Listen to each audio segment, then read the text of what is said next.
আসসালামু আলাইকুম। কেমন আছেন? আশা করি ভালো আছেন। আজকে শুক্রবার আপুরা যে সকাল সকাল তোমাদের ভাইয়া বাজার নিয়ে আসলো, মাংস নিয়ে আসলো টাটকা টাটকা। এখন মাংসগুলা আর এই যে সাথে নিয়ে আসছে নতুন আলু ভর্তা খাওয়ার জন্য। তাহলে আপুরা আমার পাশেই থাকো, দেখতে থাকো।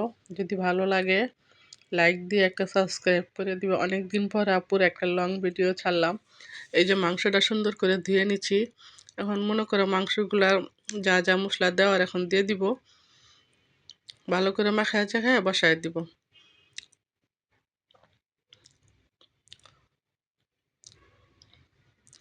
পেঁয়াজ, আদা, লবণ, মানে গরম মশলা, আমি তারপরে আলাম গরম মশলা ইউজ করি না।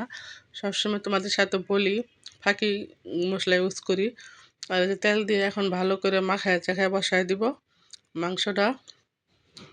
সাথে আপুরো কয়েকটা নতুন আলুও দেওয়া হবে। মাংসের মধ্যে আলু দিয়ে রান্না করলে ভালো লাগে। এই যে দেখো তরকারিটা বসায় দিলাম এদিকে।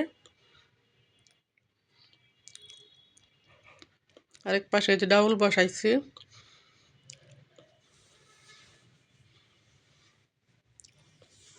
ডাউলের কালারটা কেমন হয়েছে পুরা কমেন্টস করে বলরা। মনে কর ডাউলটা হয়ে গেছে, এখন বাগার দিয়ে দিব। সম্বাদ দিয়ে দিব আর কি, যাই বলো বাগার সম্বাদ যেটাই বলো আর কি। এই যে পেঁয়াজ রসুন একটা শুকনো মরিচ দিয়ে দেওয়া হয়েছে, সাথে পুরো জাল খাইতে পারি না তো এই জন্য মানে মরিচ তেমন দেওয়া হয় নাই।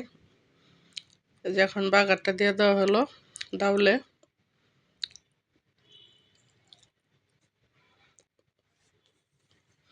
মাংসটা এক পাশে বসায় দিছি, ডাউলটা হয়ে গেছে। এখন এই যে আলুগুলো সিদ্ধ দিব, দেখো একদম সুন্দর ফ্রেশ নতুন আলু। ধনিয়া পাতা পুরো বাসায় ছিল না। এখন এই যে কাঁচামরিচ দিয়ে আলু ভর্তাটা বানাবো। আর এই যে পেঁপে, তোমাদের ভাইয়া আবার মাংস আনার সময় পেঁপেও নিয়ে আসছিল সাথে।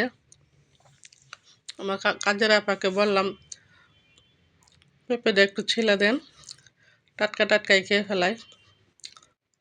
মাংসটা হইতে থাকুক, আরেক পাশে মনে করো সবই বসায় দেওয়া হয়েছে। ধীরে ধীরে সব রান্না করে ফেলবো। তোমাদের ভাইয়া আবার শক্ত মাংস খাইতে পারে না, দাঁতে একটু সমস্যা তো এই কারণে ডিম জালে বসায় রাখছি, আস্তে ধীরে হোক, আরেক পাশে সব কিছু রান্না করে নিব। এই যে সকালে নাস্তা খাইতেছে পুরা, খাওয়া হচ্ছে লাল আটা সুজি আর এই যে ডাউল নিয়ে আসছে, সবজি ডাউল। প্রতিদিনই পুরো তোমাদের সাথে আজকে একটু শেয়ার করলাম আর কি, প্রতিদিনই নিয়ে আসে, আমি এরকম করে খাই। আর এই যে দেখো চান্দা শুটকি ভর্তা বানাবো। যে শুটকি, তারপরে যে শুকনো মরিচ ভাজা হয়ে গেছে, এখন পেঁয়াজ রসুনগুলো ভাজতে হইতেছে।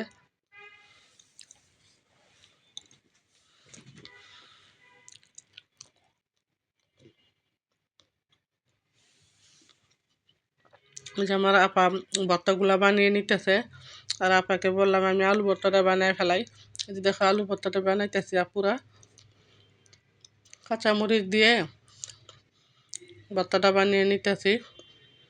তোমরা কে কে আপুরা এরকম নতুন আলু দিয়ে ভর্তা পছন্দ করো? আমার তো খুবই একটা পছন্দের খাবার।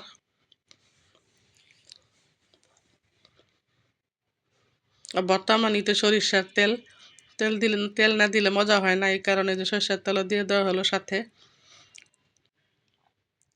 আমাদের রান্নাটা আছে কেমন হয়েছে আপুরা কমেন্টস করে বলবা। প্লিজ আপুরা লাইক দিয়ে সাবস্ক্রাইব করে দিবা, আমার পাশে থাকবা।